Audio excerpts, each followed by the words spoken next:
Hello everyone, start करते हैं आज की वीडियो को। और आज के वीडियो में हम बात करने वाले हैं अमेरिका और भारत के बारे में। अमेरिका और भारत के बारे में बात करना इसलिए भी बहुत महत्वपूर्ण है क्योंकि जो गाजा पीस प्लान है उसमें आपने देखा होगा सारे के सारे राष्ट्राध्यक्ष राष्ट्रपति ट्रंप के साथ बैठे थे। और राष्ट्रपति ट्रंप आपको मालूम है एक ऐसे ईगो टाइप की ईगोइस्ट इंसान है कि जो छोटी छोटी बातों में अपना ईगो उसमें आगे रख लेते हैं।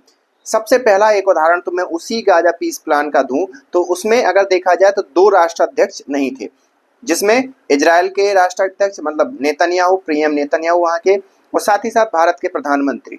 चीन के राष्ट्रपति तो वैसे भी कहीं नहीं जाते, लेकिन इन दो राष्ट्राध्यक्षों का जो था कि हो सकता है जाते क्योंकि पूरा वेस्टर्न वर्ल्ड वहां पर फ्रांस के राष्ट्रपति भी थे, इटली की राष्ट्रपति भी थी, तो ये सारे लोग वहां पर इकट्ठा हुए और उसके बाद गाजा की पीस प्लान डील हुई, जिसमें पाकिस्तान के प्रधानमंत्री भी वहां पर मौजूद थे। पाकिस्तान के प्रधानमंत्री को ट्रंप ने स्पष्ट रूप से ये कहा कि भाई साहब, आप जो पिछले दरवाजे में या मुझसे जो बंद कमरे में जो कह रहे थे, क्या आप यहाँ पर माइक पर बोलना चाहेंगे? और ये एक बहुत बड़ी ऑकवर्ड सिचुएशन होती है, लेकिन ट्रंप जैसे ईगोइस्ट इंसान इस प्रकार की सिचुएशन बार बार क्रिएट करते रहेंगे। अगर उनको ये समझ में आ गया कि कोई व्यक्ति थोड़ा सा दब गया है, कोई व्यक्ति थोड़ा सा प्रेशर में आ गया है, तो वो उस पर ज़्यादा से ज़्यादा प्रेशर लगाने की कोशिश करते रहेंगे। यही काम उन्होंने पाकिस्तान के प्रधानमंत्री के साथ किया और पाकिस्तान के प्रधानमंत्री ने कहा कि आर यू श्योर, आप यही कहना चाहते हैं कि मैंने जो कहा बंद कमरे के अंदर मैं यहाँ मीडिया के सामने कहूँ? तो फिर उन्होंने ट्रंप ने कहा कि हाँ वही। तो फिर पाकिस्तान के प्रधानमंत्री सामने आते हैं और फिर उनके लिए नोबेल शांति और नोबेल पीस प्राइज की एक प्रकार से सहमति जताते हैं, एक प्रकार से उनका समर्थन करते हैं कि इनको नोबेल पीस प्राइज मिलना चाहिए। और ये कहलाती है कि कैसे एक ईगोइस्ट आदमी एक दूसरे डिप्लोमेटिक राष्ट्राध्यक्ष के लिए उस डिप्लोमेसी का इस प्रकार से यूज कर रहा है कि वो खुद के समर्थन में वो करे। ये तो हुई ट्रंप के ईगो की बात, लेकिन वो ईगो अभी कुछ हद तक बहुत आगे चला गया है। क्यों आगे चला गया है? क्योंकि राष्ट्रपति ट्रंप ने एक और स्टेटमेंट दे दिया कि उसमें ये कहा गया कि प्रधानमंत्री मोदी ने मुझसे प्रॉमिस किया है कि हम रसिया से ऑयल परचेज करना बंद कर देंगे।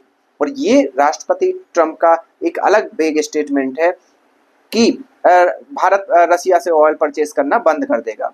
भारत किसी भी प्रकार से ऐसा निर्णय नहीं लेने वाला। भारत के लिए जो भी सही निर्णय होगा वो लेगा। सही निर्णय का मायने क्या है? सही निर्णय मतलब जहां से भी हमें सस्ता माल मिलेगा, ना केवल रसिया से। अगर रसिया के अलावा कल के दिन हमें कोई दूसरा कंट्री अगर सस्ते दामों पर तेल दे देता है तो हम वहां से भी लेंगे। तो ये तो बात हो गई राष्ट्रपति ट्रंप के बड़बोलेपन की। भारत ने इसका सॉफ्ट रिस्पॉन्स दिया है, लेकिन आपने कभी सोचा कि अमेरिका क्यों चाहता है कि रसिया से ऑयल परचेज ना किया जाए, बल्कि सऊदी अरेबिया या जो भी अलग अलग राष्ट्र हैं उनसे परचेज किया जाए?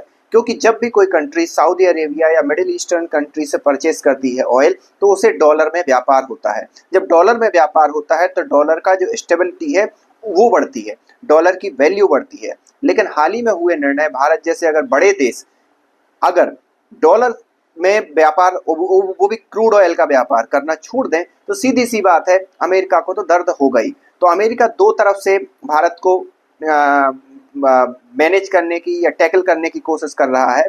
पहला टैरिफ वॉर में और दूसरा इंफॉर्मेशन वॉरफेयर में, और अलग अलग। और इस ईगोइस्ट आदमी की कथन देखो कि मतलब वो ये कह रहा है कि मैं नहीं चाहता कि प्राइम मिनिस्टर मोदी का पॉलिटिकल करियर खराब हो जाए, मतलब पॉलिटिकल करियर बर्बाद हो जाए। लेकिन उसे ये नहीं पता कि वही प्रधानमंत्री मोदी 45 साल से सत्ता के अंदर हैं और 45 साल में किसी ने भी उनकी कुर्सी को ना तो हिला पाया है ना डगमगा पाया है। वो पहले मुख्यमंत्री थे, ऐसे भी नहीं कोई नॉर्मल मंत्री रहे हों, फिर अब वर्तमान में प्रधानमंत्री हैं। तो ये हो सकता है इतिहास ट्रंप को नहीं मालूम होगा, लेकिन इससे एक चीज तो निकल कर सामने आती है कि या तो राष्ट्रपति ट्रंप मूर्ख हैं या वो अपना पाखंड दिखा रहे हैं। दोनों में से एक तो कुछ है। और उनकी मेंटल कंडीशन भी थोड़ी सी अभी आप देखोगे धीरे धीरे निकल कर सामने आ रही है, क्योंकि वही वर्ष उसी भाषण में उन्होंने इंडिया और पाकिस्तान का जिक्र करने की बजाय इंडिया की जगह ईरान का जिक्र किया। और उनके माइंड में भी नहीं था, उनके आसपास जो लोग खड़े थे वो इस बात का कंसर्न थे कि राष्ट्रपति ट्रंप बोल क्या रहे हैं। तो हमें ये समझ में आता है कि राष्ट्रपति ट्रंप मेंटली अनस्टेबल है, फिजिकली भी हो सकता है अनस्टेबल हो, वो हमें पता नहीं, लेकिन ये जाहिर सी बात है ये भारत के लिए, और भारत को जवाब डिफेंसिव में नहीं देना चाहिए था, थोड़ा एग्रेसिव उसमें देना चाहिए था। खैर उसके अलग अलग कारण हो सकते हैं, उसमें हम लोग नहीं जाएंगे। लेकिन आप इस बारे में क्या सोचते हैं? आप अमेरिका के पाखंड के बारे में क्या सोचते हैं? आप ट्रंप के ईगोइस्ट रवैये के बारे में क्या सोचते हैं? आप हमें कमेंट करके बताइए। मिलते हैं नेक्स्ट वीडियो में, तब तक के लिए थैंक यू।